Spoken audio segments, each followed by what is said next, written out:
Hello everybody, welcome back to our podcast Mistħija, No Shame, a podcast by NGRM where we are going to be discussing sexuality and intimacy in an open way. Within the lens of the queer community and beyond, we are going to be asking questions, curiosities, facts, things that we still need to discuss and finally get to discuss them in a safe and open way. Today we are joined by Nicola over here in the same room, as well as Emma, who is joining us hybridly from Brussels, far away. How are you both? You doing all right? Good, well, thank you. Yeah, very good, very good. It's nice to be here. Thank you so much for being part of this podcast.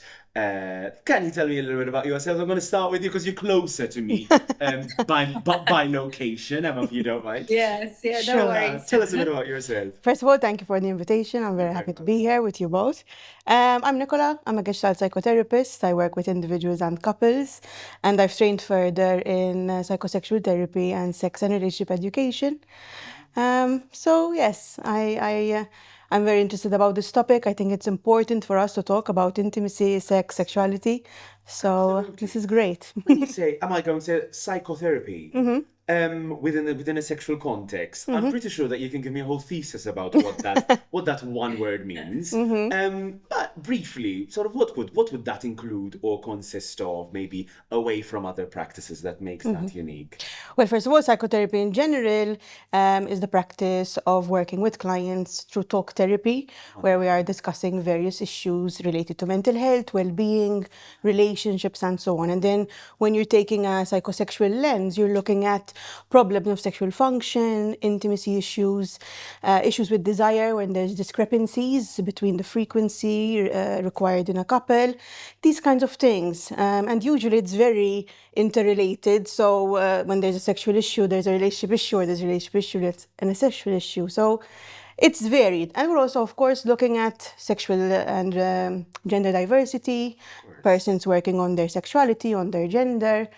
It's quite varied. I can only imagine. And the joy I get in just hearing about this, because also for people out there who might be considering, I suppose, any kind of therapy out there, which would be various.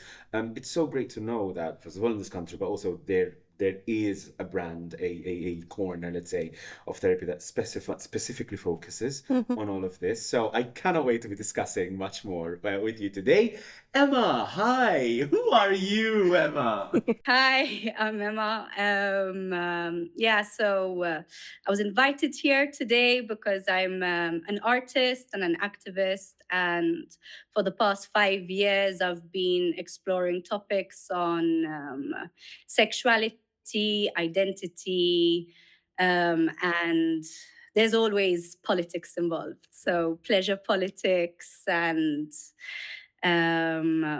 trying to question societal norms and values. And this has led me into the topic of porn. And I've been researching about this a lot through visual means, photography, film, being part of the diverse communities all around Europe, and basically always questioning things and hopping from one topic to the other. And I guess where it all started from is the topic on sexual health and rights. Big hot topic in Malta, a topic that's dear to me. And I was basically questioning the topic of autonomy. And from there, as an artist, us artists like to hop from one topic to the other, creating things and always answering questions through film and photography, basically, and performance. That's fantastic, Emma. Oh my gosh, and also what a wonderfully varied practice as well you've got going on. You touched on so many spheres as well over there. The two words that I'm going to snatch out of there are pleasure politics, which would be so interesting to discuss as well and put into our conversation, because it might also be a term that many people can understand different things about it. So it would be so interesting to discuss it further. But as you said, Emma, we are going to be discussing porn today that I'm pretty sure has been around. I've been to the Erotic Museum in Barcelona, and having seen the presence of erotic imagery, intimate imagery, since the beginning of civilization, it is a fascinating world. It does genuinely fascinates me. And you're both coming into it from the way that you described yourselves, from two different spheres. But as we open up then this conversation, can you let me know, Emma? You've already told us briefly, but Nicola, what would be your relation from your work onto this subject, and sort of also things that you are keen to discuss about it? Well, from my perspective, first of all, I was interested in this topic during the time that I was studying. Initially, now quite a while ago. Yeah. In 2016, I did my bachelor's thesis on the attitudes towards pornography. I was curious to see what people think in Malta, and to understand a bit more how it impacts people. And nowadays, in my work and my practice, I'm looking at it from the angle of any impact it's made. Any issues it's brought up in relationships or in individuals. Yeah. A lot of sex education, really, because there's a lot of misconceptions around pornography, Okay. about the risks about it and the impact it has. So that's more of my angle, I would say. Oh, that's amazing. So let's kick it off. When you mentioned misconceptions, and let's just start from there so that we address them straight away. What are some of the misconceptions, maybe locally, maybe even beyond, that we find towards the pornographic industry? Any misconceptions that we can tend to experience? I think the biggest one is that such a thing as pornography addiction exists. So there is something we refer to as problematic porn use or compulsive sexual behavior, which means that there can be difficulties with how frequently you are watching pornography because it leaves a direct impact on your ability to function daily. So it's impacting enough not being able to go to work because you're too stuck at home watching pornography, for example. Or it's impacting your ability to be intimate in relationships because there's some kind of issue there. But per se, addiction doesn't exist. There hasn't been scientific basis for it. So why am I bringing this up? Because there is an existence of kind of porn AA or sex addicts, kind of, which when there are these kinds of scenarios, it can be damaging. Why? Because we're presenting a lot of shame around watching pornography and the mentality around it being completely problematic, which it isn't. And for most people, it isn't problematic. Okay, that is so interesting. And also, when then you suddenly start thinking about when we label something as addictive or scientifically proved, that it can be addictive straight away. I think without us realizing, there are definite negative Exactly. connotations that you are in a risk for following this up. So it's really interesting that there's no scientific basis on porn being called An addiction. An addiction, which Yeah. is so interesting.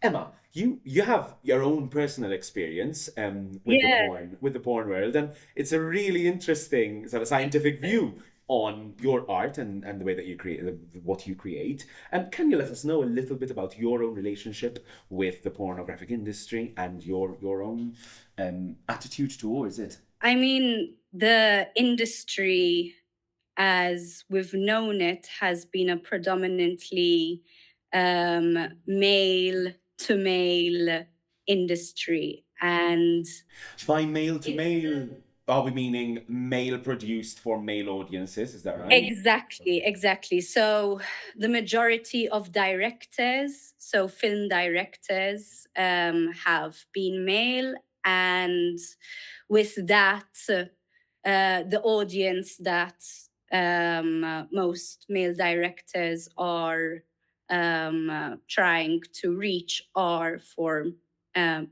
male individuals. And this is where I find the industry is problematic, because then you start to touch upon patriarchal ideologies. Ideologies that support the male gaze, making the female turning the female into an object, not giving, I mean, at the end of the day, pleasure, sexuality, it's a very personal topic.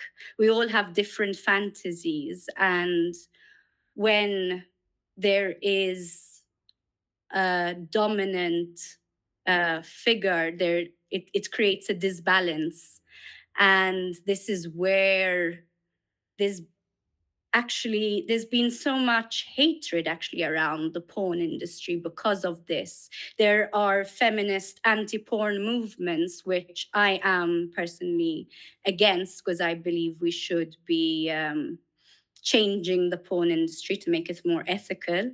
And this is actually what I do. I question the industry, and I try to figure out ways to make the industry more ethical, and also a place for equality, a place for everyone, a place that isn't about labels, because why put a label to our sexuality, our fantasies, when it's so broad for everyone and so individual at the same time. So, yes, for me, the industry is problematic, but it is changing.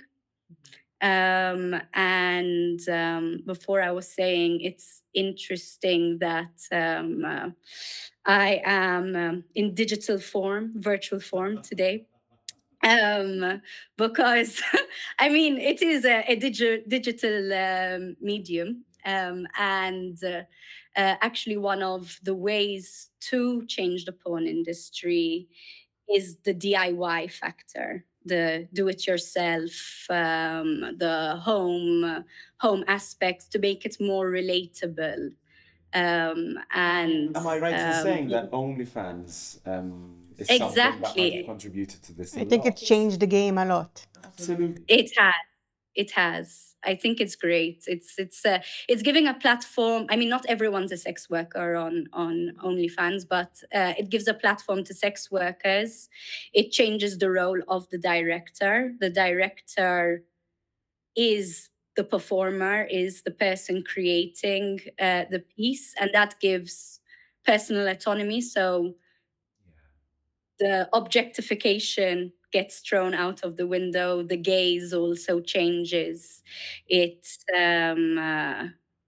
becomes more genuine, and it changes the, I guess, what's wrong about the industry. And I think it's something great. Actually, I was listening to a podcast, in fact, about a sex worker. Her name's Stoyan. She said that actually one of the good things about COVID was that the porn industry had to, I'm talking about the big film industry, right? That had to stop during that time. So then sex workers started to create their own content. And that naturally started a movement that indirectly started to change the industry in a way that actually solves many problems on what was. This is really important what Emma's saying, because when it comes from a sex education perspective, Yeah. one of the main issues with traditional and mainstream pornography is that it eliminates completely anything around consent, about, we don't see these things. We don't see a conversation around sexually transmitted infections, around sexual safety, around consent. All of that is eliminated. Safeguarding. Exactly. And even if it does happen, and in ethical porn practices, this does happen, Yeah. but we don't necessarily see it. So viewers that aren't aware might not learn that this is something you should be doing in your sex life. You should be asking for consent, giving consent, talking about sexual health. Yeah. So I think with this movement where people are more autonomous and are able to be more aware of these aspects, it creates for a much healthier viewership and participation for sex workers that are doing this work. There is that fine line between, of course, it's very interesting to discuss objectification within the world of porn, because you've also discussed the idea of fantasies, and do correct me if I'm wrong over here. But the line between objectification and empowerment, that I'm pretty sure that, Emma, your work as well, and you'll have something to input there. But from a sexual education point of view, do you feel that the practice, let's say, is there for us to be aware of where these two things lie, that being objectification versus empowerment? Do you see that in possibly the general attitude towards porn? Are there any risks in us not seeing the difference between the two? I think this is one of the main things that people are concerned about. Yeah. And what research suggests is that if you are, earlier Emma mentioned kind of misogyny or the patriarchal view, if you are already holding strong misogynistic views, this is where then watching, for example, violent porn can contribute to you enforcing those kinds of views as that being normal. But it's not porn per se that does that. It has to do with a societal issue overall. When it comes to the border between empowerment and objectification, it also has to do, going back to the autonomy of the person being portrayed in the pornographic, whether it's a film or a clip, whatever it is. It comes down to porn literacy as well. So again, What does that mean? porn literacy means, this is something that I think Australia was one of the first countries to develop as part of their sex education practices with children in schools, where we're learning, and I think as society we all need to learn, that what we're watching is a film, right? Yeah.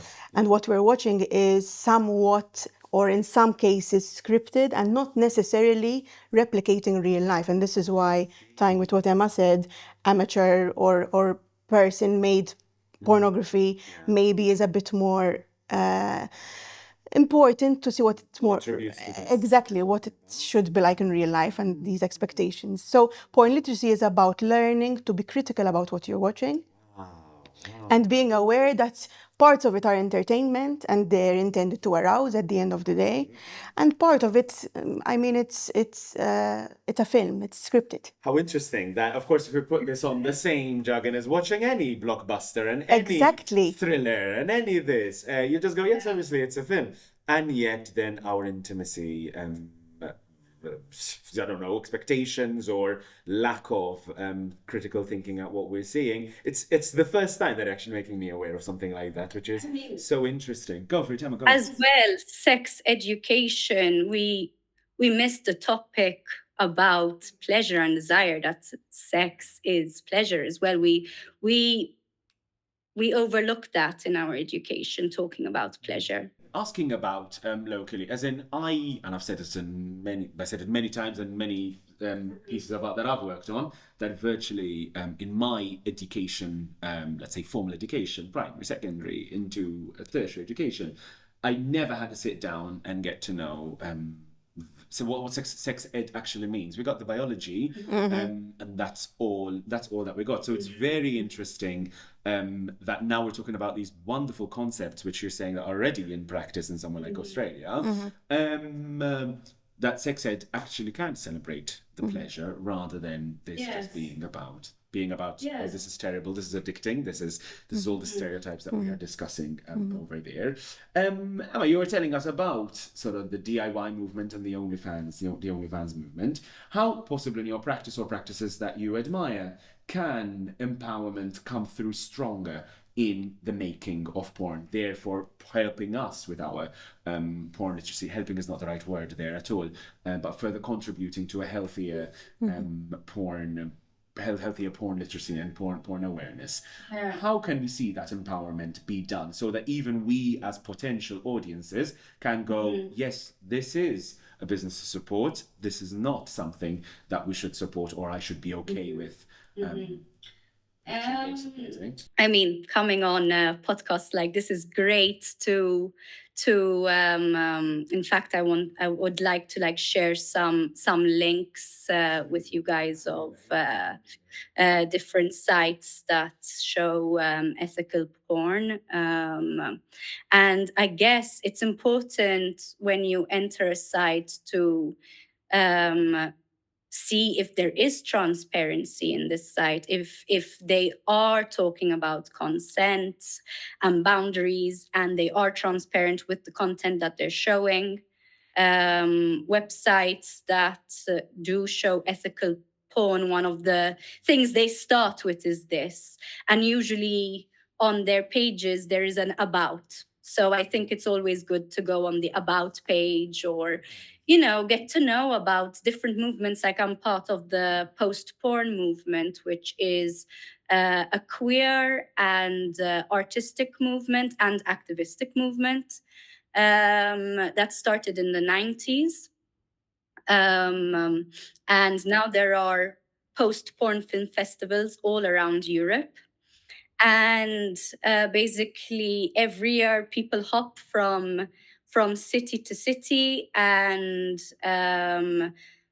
people like me apply and show films, and it's a film festival. So you go to the cinema and you watch porn in the cinema, and there are different categories there. And I think it's one of the best ways to also question your sexuality and question your desires and question what you enjoy and discover new things. And it's when like kind of the virtual meets the public space.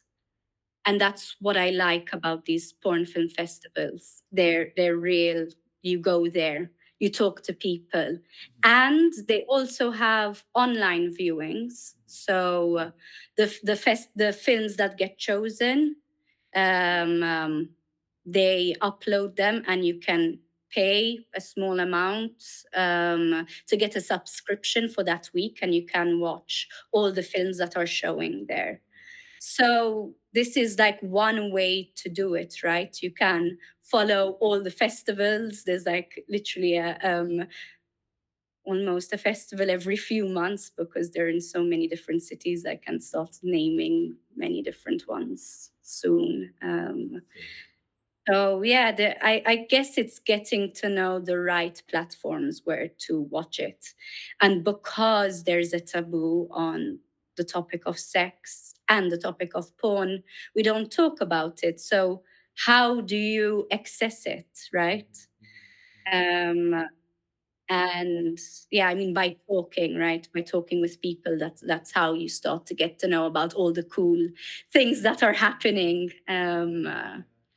And where you can access It's it. fascinating on how this brand new movement, and I had not heard of the term post-porn before meeting with you, Emma. So I'm really intrigued by also what direction we might be going. I think we've all been speaking about OnlyFans recently as being one of the later chapters of the porn industry, that since COVID things have changed so much in that direction.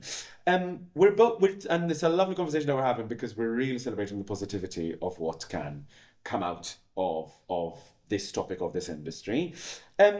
Clearly, porn might shape our expectations around sex, and I'm sure that that's something that you've experienced in both of your work. Nicola, is there a world where porn becomes problematic?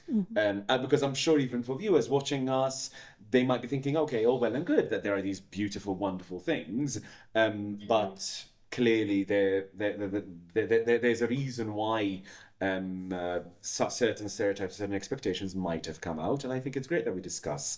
Could porn become problematic when it's an outlet like that? There's parts of it that are problematic because of the expectations that are created. So if I'm looking at the lens of body image, for example, there's plenty of individuals that are comparing their bodies to these, again, perfectly scripted. And for a while, I mean, previous to these movements, it was very much cut and paste bodies that were very idealistic, let's say, which contributed negatively in the way that there was a huge surge of labiaplasties, for example, which is a surgery that people do to adjust the inner labia in the vulva, which means that, people are affected to the extent where they felt that aesthetically their vulva wasn't pleasing enough, which is shocking. I think something a couple of years ago, it was like 200,000 women, something like that, in 1 year that did this kind of surgery. Yeah, because also porn films they censor the labia as well. I know that also listening to a podcast in Australia, some films remove the labia in the film because it's aesthetically not pleasing to their viewers, and people are watching porn having no idea that it's been digitally removed. Not even digitally, we're talking about not even physically removed. And I think then there's that, I don't know if you've ever heard of the Wall of Vulvas. It's there's this exhibit showing hundreds of different, they took models of real vulvas to show that there isn't a single one that's the same. And I think it's great that now, we're seeing more real porn and these kinds of things can change. But this is one impact. Another impact is how long sex lasts. So scientifically speaking, the average penetrative sex lasts around 5 minutes. But we're seeing porn 30 minutes, 40 minutes, an hour, and eliminating the fact that this has been cut and paste. So what does this mean then in the context of what I'm seeing in the clinic or what my colleagues see in the clinic? There's people that have a lot of anxiety, performance anxiety around sex. This can then contribute to sexual function issues because we're worried our body isn't good enough. We're afraid to have sex with the lights on. We're comparing our time. We're comparing penis size. We're comparing breast size, which over time has contributed to a lot of issues around body image. And a lot of shame, of course, around sex. For sure. Especially because it's secret for a lot of people. Yeah. It's so interesting that these are conversations that we are having on the general, whatever we are intaking, take social media, on how the body image is something on your lifestyle should be something that you are comparing. And clearly that same model is affecting the porn industry, but we don't talk about it just because it's the taboo of it all. And I'm really glad you took this direction of talking through, because spoke about, yes, there is an incredible positive potential and an importance in it, that these things that we are experiencing in all of other facets of our lives should not further hush away the importance of it all. Emma, I don't know what you think. Can even beyond what Nicola has told us there, can it be problematic? And I think even the awareness you've already made me conscious on the male-to-male attitude that there has been, that must have been so damaging for how the whole enterprise has built up. But even within your own work, what are some? Can it be problematic? I mean, for sure, especially the topic on communication is so important, and consent is so important. And sometimes it's easy to step over boundaries when you're also performing, right? When I've worked on some sets, they've been like sex coaches to monitor the space, and to obviously, like, if I'm the director and I'm filming, my focus is on the camera, but also my focus is on, like, how I'm filming it. Like, I'm very aware that that the camera is also seen as the third person.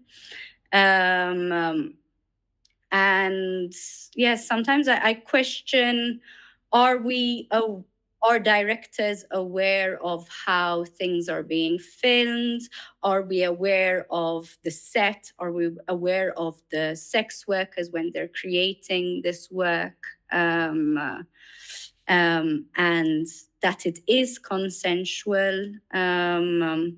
Also, the fact that sex is a taboo and is something we don't talk about, even if you've never watched porn in your life as, let's say, a young girl. The likelihood is that the person you have sex with first might have watched porn, and they are you don't know what they've watched, and they're projecting what they've seen onto a real experience. And I guess this is where things can also get problematic, because, as I was saying before, the lack of education in regards to pleasure, people are curious, people want to know how, it's, yes, it is human instinct, but at the same time, if nobody talks about it, especially when you're young and you're curious, where do you find where do you find all this information? And most people go on to porn sites, and obviously the first, I mean, we're also we're like, I'm the end of the millennial era. I'm 1996, but like Gen Z, they're born with the internet, so for them, like, it's normal to look up, and what are the first sites that come up. It's definitely not ethical porn that are the first sites that come up. So yeah, by not talking about it, most people end up on the wrong sites, let's say, and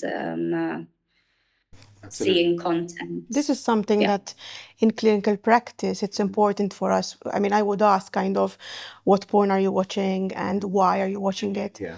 Because the difference between it becoming a compulsion, which is when it's then eventually potentially problematic, is what function it serves. So if it's, I make a distinction between individual sexuality and coupled sexuality. Okay. Because for a lot of people, porn is their opportunity to explore sexual fantasy, to explore their own body. Yeah. And at that level, that's perfectly fine and actually is, is something positive. Yeah. But if porn is being used as a release, which means that in the end, it's not about pleasure, it's about, the function is different.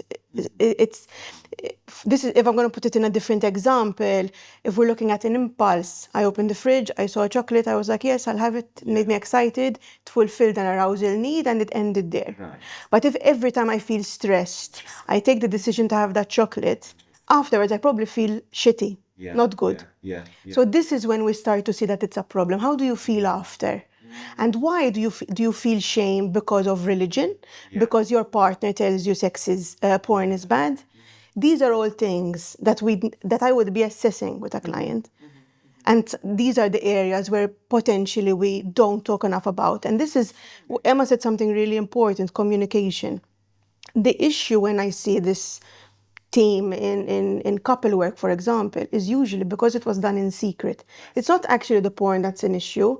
It's because there wasn't an awareness that one or the other was watching porn, and it can feel jarring to discover this happening, especially when sex isn't happening then coupled. I see. How interesting and fascinating. Also the theories around it.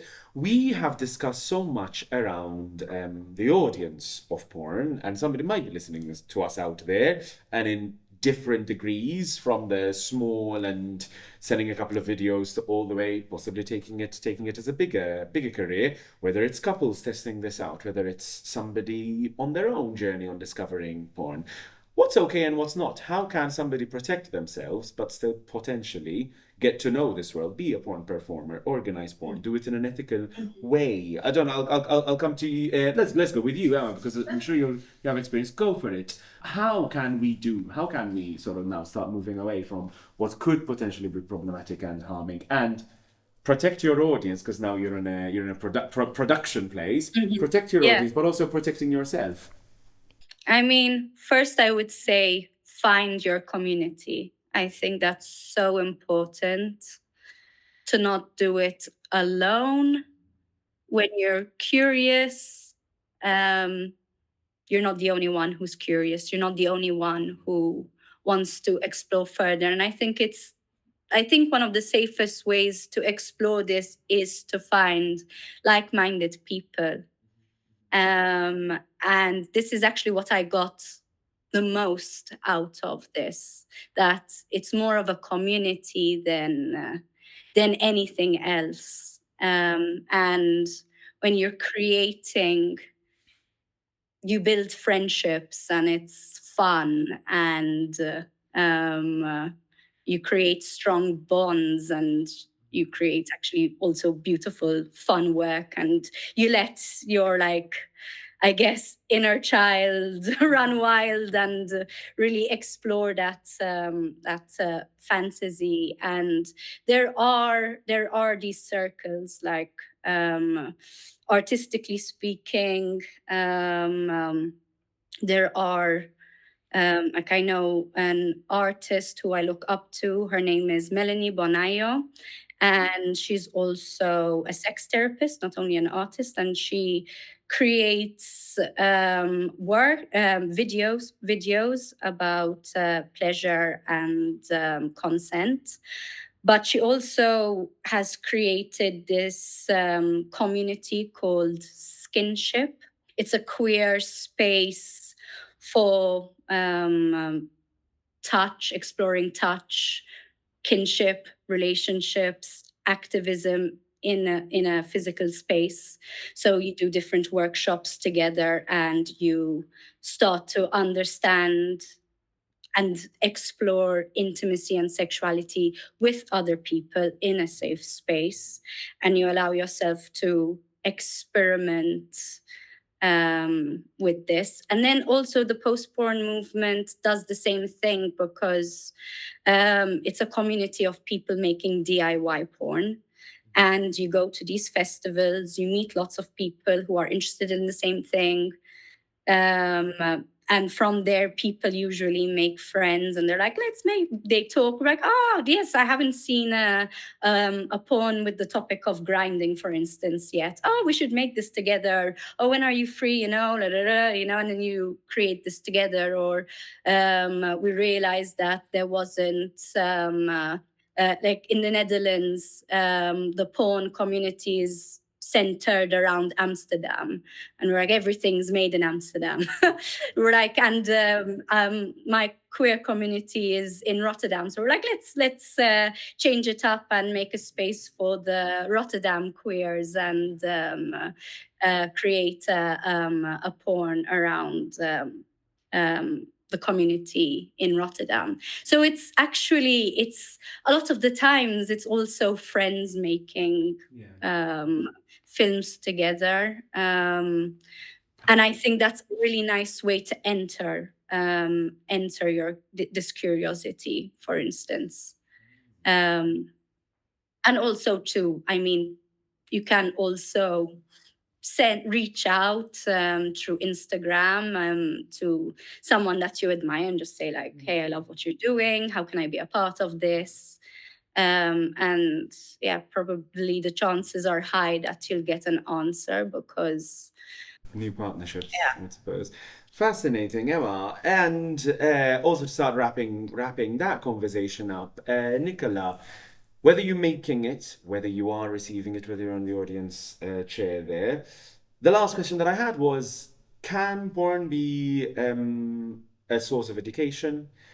Can it be entertainment? And I imagine the answer is yes. Can they be both at the same time? Is there a point when they are neither of those? And I think the reason why I'm going to that angle is we haven't actually discussed the youngest of the legal audience members of porn. And I know that there's been lots of discussion around, I'm based in the UK, and there's been a whole verification thing, for example, where people had to put in their details to ensure that they are over a certain age. But keeping in mind that there might be young, as in keeping it legal audience members watching porn, can the sphere of education and entertainment be tapped?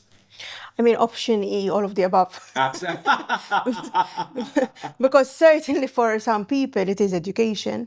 The reality is still, even though there's been a lot of improvements in sexual education, we are still behind globally and locally. So a lot of people do use it as a form to understand what are the body parts and what are different sexual positions and what does this kind of sex mean and what does this fantasy mean. So it can be educational. But of course, that doesn't mean, again, very important, that we shouldn't be looking at it critically. So the younger audiences, this is when there's an issue, and this is why there's an age limit, right? Because younger audiences might not have developed critical thinking skills as much, and this is why it's illegal for porn to be viewed under a certain age, so on and so forth. In terms of entertainment, certainly. And something that last week there was one of the most influential researchers in this topic called Silva Neves, Dr. Silva Neves, who was here in Malta actually doing a conference. Okay. And he said something that really struck me. And he said, we pay for every other kind of entertainment. Yeah. Why aren't we paying for porn? Because the reality is that a lot of ethical porn, not all of it, but a lot of it is something that you need to invest financially in as well. But we pay for concerts and we pay for movies, and why not? So Yeah. in terms of entertainment, yes, it's a source of entertainment, but we can also look at it in terms of ethical practice in this way. It can also be neither, because if it is a source of distress, if it is creating an issue for us because we feel shame, this is where it can be problematic. It's not education and neither entertainment. So this is where I would say, if this is your experience, think about that, reflect about that. If you have a therapist, don't hesitate to bring that up, to explore where the shame is coming from. And locally, shame is a huge part of the script. We all have a script in our background of how we look at life. And our sexual scripts are very much based in shame locally because of the religious context, because of a very critical context. So it is something that I think everybody would benefit from sitting and thinking a little bit about what comes up for me and why do I feel any kind of negative emotion. And it's really interesting saying, yes, it's all of the above, because it is so easy to also compare experiences. And Yes. just go, it's helped me so much, or I feel complete feelings of guilt and shame in watching this, and we so easily just compare experiences. We've got just a couple of minutes left. This has been a beautiful conversation, but we're going to start wrapping up. And feel free to wrap up any thoughts that you've opened. But my sort of the place where I'd love for us to finish is, and we've touched on this already in different parts and in different contexts, whether we are receiving it ourselves, whether we are making it. But how are we going to ensure that there's a healthy porn industry or a porn experience? Let's call it that. How are we going to ensure that there's a healthy relationship with this place? Because regardless of the taboos, the stereotypes, and all the things that we discussed, and things with weight that needs to go into such an answer, how are we going to have a healthy relationship with this place? Emma, putting the spotlight on you. Yes. How are we going to have a healthy relationship? The thing is, it's exactly, to have a healthy relationship with porn, I think you need to have a healthy relationship with yourself, and to have a healthy relationship with understanding your agency. And then from there, you can start to be a bit more wild, a bit more rebellious, a bit more like starting to question things and be more explorative and have fun. So yeah, that's what I would say. But what a beautiful encapsulation, I think, of everything that we've managed to visit in this conversation. Nicola, going over to you. Because also, even within your role, I would imagine that even possibly people hearing us, questions and concerns about our relationship with porn, that people like yourself and people in your role could be such a guide to it. How can we have a healthy relationship with porn? I think the fact that there is this post-porn movement, which something I've learned today, this term, so thank you, Emma, for that. I think, first of all, we didn't have much time to talk about inclusion, but different people weren't finding themselves in porn. A few years ago, you wouldn't, again, it was very cookie cutter. The mainstream film porn was very cookie cutter. I think nowadays you can find, this is why this topic is important, because there's a queer lens, there's a different bodied lens, different abled bodies, and all of that is, a lot more centered. So something that I think is important, first of all, is that there are different kinds of porn. It's not just film-based. There's porn that you can listen to, there's porn that you can read. So it's also more inclusive in this way, and you can find different ways to get in touch with your sexuality through porn if that is something you're interested in. If you're not interested in it, that's also okay, but definitely getting in touch with your sexual side is something important, at least to know, on the basis of knowing yourself. And I think maybe a takeaway for anyone listening is that if this is something that hasn't come up in your relationship, do bring it up. Because there's nothing worse than having something you feel shameful about and that you can't be open about. Absolutely. With the person that you're caring with the most. Exactly. And there are many therapists that are comfortable and open to work with this topic, so do not hesitate to talk about it, be it porn or sex in general. Yeah. I cannot thank you both enough for your time, but also your knowledge about it all. This might have been, in my entire life, the most positive conversation we've had about porn, because it is so easy to go down in shadow alleys and just go, I think it's a bit too complicated. I think it's a little bit too, we focus on one side of it, but not holistically. And the beautiful pleasure that can come out of something like this. I wish you the very best in both of your practices and all of your work. You're doing brilliant work. So thank you so much for joining us and giving your time. And I have no doubt that some clarity must be out there for anybody. You've provided so much clarity for anybody hearing us out there. So thank you so much, Emma, for your time. Thank you so much, Nicola, for your time. And thank you for joining us for another podcast of Mistħija. Do take care of yourselves, love yourselves, and love one another always. I've been Luke. This was Mistħija. Take care.